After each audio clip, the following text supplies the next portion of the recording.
A very good afternoon, students. Today we are going to discuss about the one of the major issues that faced in a simultaneous equation model. That when we use a simultaneous equation model and we apply the very common OLS procedure in a simultaneous equation model, it will lead to biased and inconsistent result. And this is all due to the simultaneous relation existing between the endogenous variable and exogenous variables in a simultaneous equation model that will violate one of the very important assumptions of CLRM, that is there is no covariation between the error term and the exogenous variable. Let us elaborate this phenomenon with help of Keynesian consumption function. The Keynesian consumption model, Ct is equal to alpha plus beta yt plus ut, where Ct is the consumption, yt is equal to income, and u represent all other variables other than income. Maybe it includes taste and preference of the consumer, and maybe the wealth position of the consumer, and all other variables other than income. Then this is a single equation model. And a simultaneous equation model consists of Keynesian income determination is equal to, we can add one more equation into that Keynesian consumption function, that is yt is equal to consumption plus investment. That is the total income is partly spent for consumption and investment purpose. And now this two equation consist of a simultaneous equation model, that this system has two equations. We can call this a simultaneous equation model. Therefore, one of the speciality of a simultaneous equation model is it includes more than one equation, and there is a joint dependence, or there is a two-way directional relation existing between the variables. For example, in the first equation of this simultaneous equation model, consumption is a function of income. Consumption is a function of income and all other excluded error variable, and income is a function of consumption and investment. Therefore, there is a two-way simultaneous relation, joint dependence existing between consumption and income. That is, consumption depends on income and income depends upon consumption. Therefore, in one of the important assumptions of CLRM is that there is no correlation between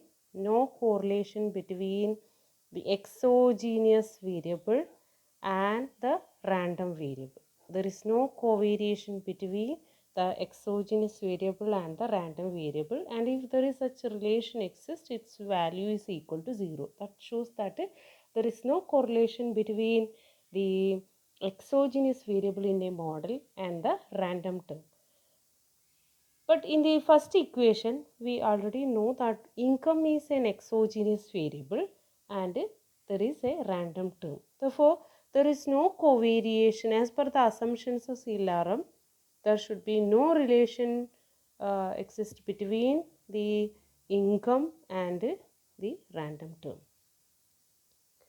Then, if it is a single equation model, we can hold this assumption as such, that is, there is no correlation between yt and ut. But in a simultaneous equation model, because of this joint dependence or the two-way directional relation between the dependent variable and y itself appear as a dependent variable in the second equation, then this assumption will be violated. Then in a simultaneous equation model, this assumption does not hold as such. Therefore, the correlation between yt and ut is said to be not equal to 0. That shows that there exists a strong relation between yt and ut. This can be proved from the above set equation. That is, when we rewrite this consumption function as is equal to alpha plus beta yt plus ut, then the covariation between yt and ut, that simply means that expectation of yt minus expectation of yt into ut minus expectation of ut should be equal to 0. That is the meaning of no covariation between yt and ut. But in a simultaneous equation model, the consumption is equal to alpha plus beta yt plus ut, and yt is equal to ct plus it. That means within income we can find the effect of consumption. Therefore, we will substitute the first equation into the second equation. That's alpha plus beta yt plus ut. This much is the consumption function plus the remaining part is investment.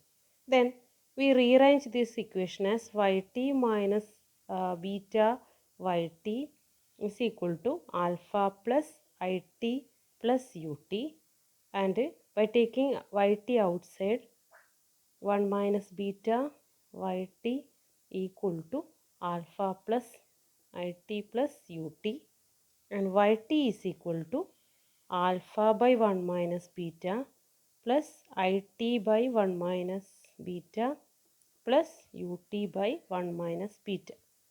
Suppose we take the expectation of this new equation, expectation of yt, expectation usually assigned to the random term, then this equation, the expectation of ut is equal to 0, therefore this entire term will vanish and expectation of yt will be reduced to 1 minus beta plus it by 1 minus beta.